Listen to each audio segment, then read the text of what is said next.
We are back. So Chris had a little visitor. You notice some things are different. While Chris was gone, I totally mowed his guacamole.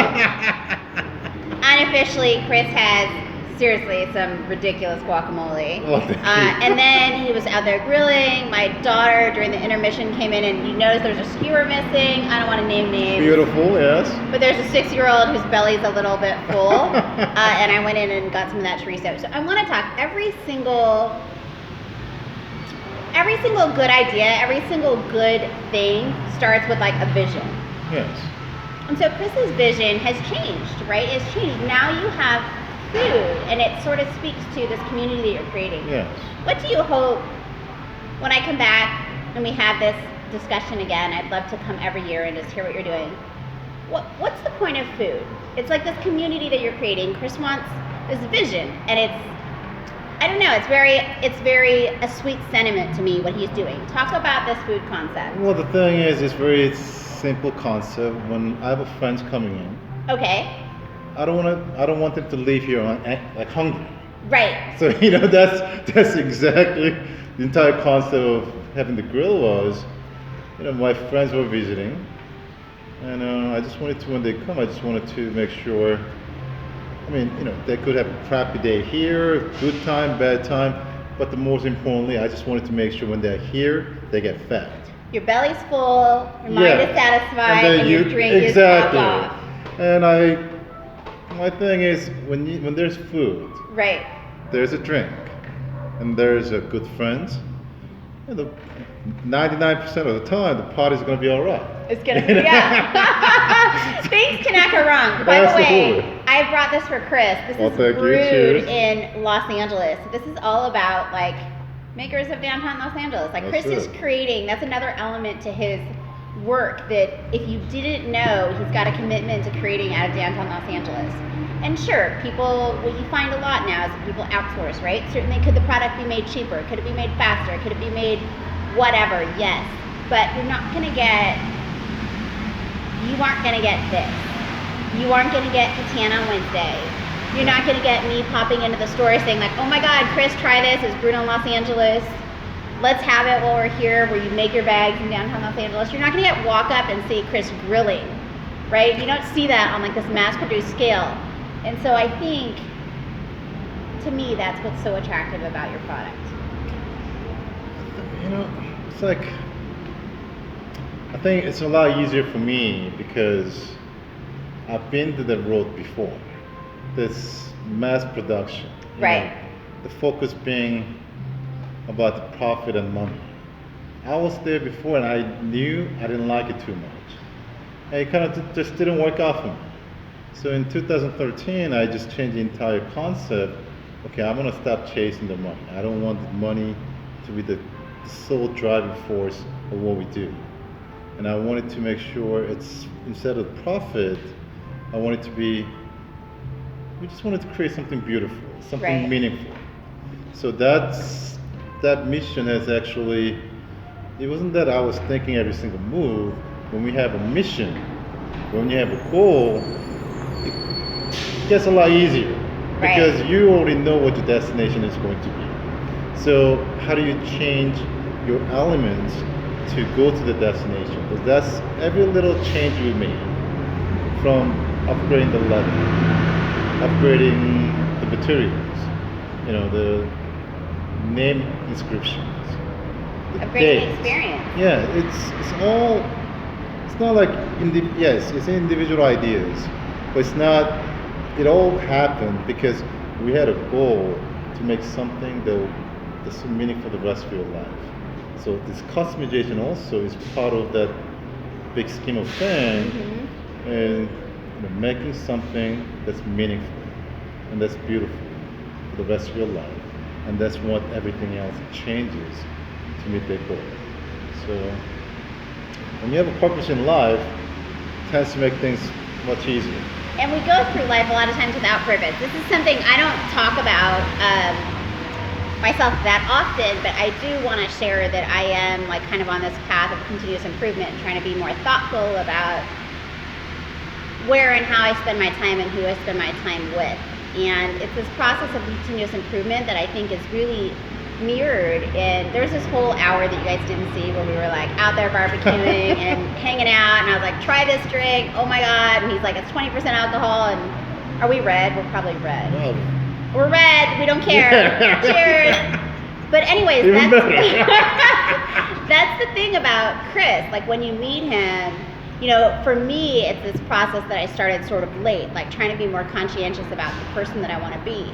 But then when I meet Chris, I see that he's like already on this path, and this really beautiful thing of continuous improvement. Like, what do I want out of the bags? What do I want out of this experience? Do I want to sell more? Do I want to produce more? Or do I want to connect more? Yes. And I think unequivocally, it's connect more.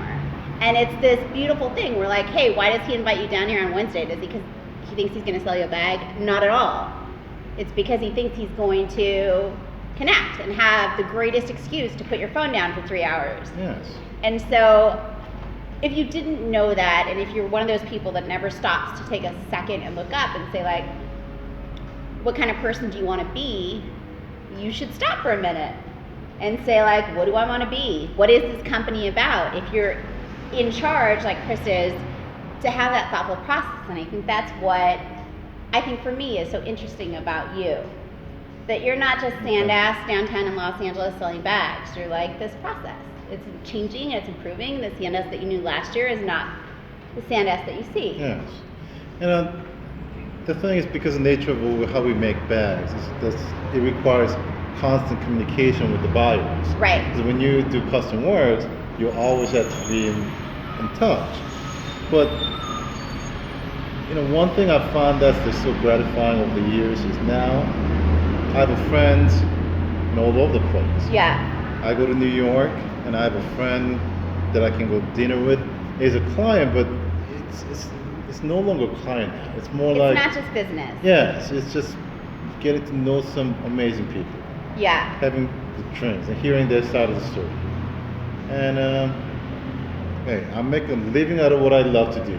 You're super lucky, right? You're super, and it's not luck. It's not luck. I got to rephrase that. Well, it is not luck. Well, it's purpose.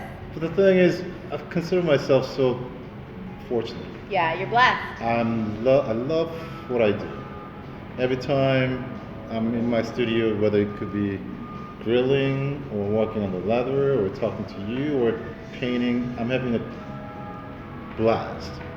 Same time, I make a living out of this. And on top of that, I have friends all over the world. How can you go wrong? You can't go wrong. You know, and it's funny, and I didn't tell you this when I walked up. So I walked up and he's grilling on the street, like this is normal, and I'm like, I'm gonna bust out this wine, and we're standing on the street in downtown Los Angeles. We're the only two people grilling and drinking, but it's totally fine.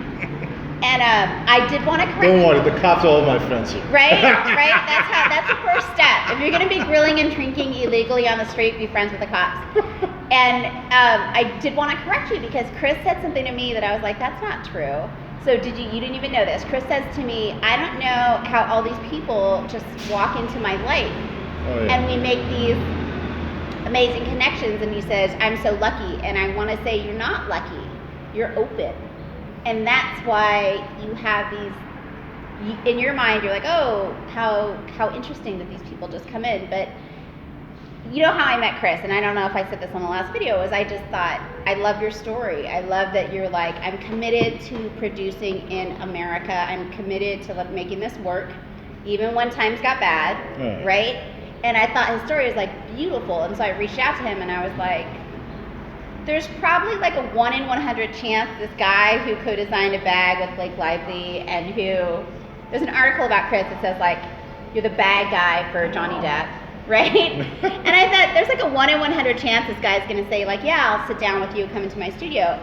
And he just was like, I'll sit down with you, come into my studio. Right? You bought a wine, how can I say no?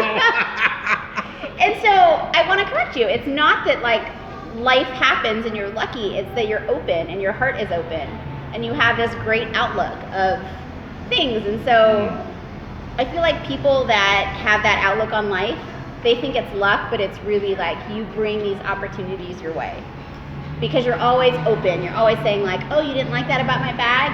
Let me change it. Let me do this. And And so you find that as you open your mind and you open your heart, that these things sort of come together in this like beautiful way, right? And I think when you have good people around, and then I think we had this conversation already. Right. It's like they're giving me so much advice. I mean, just remodeling, just per se.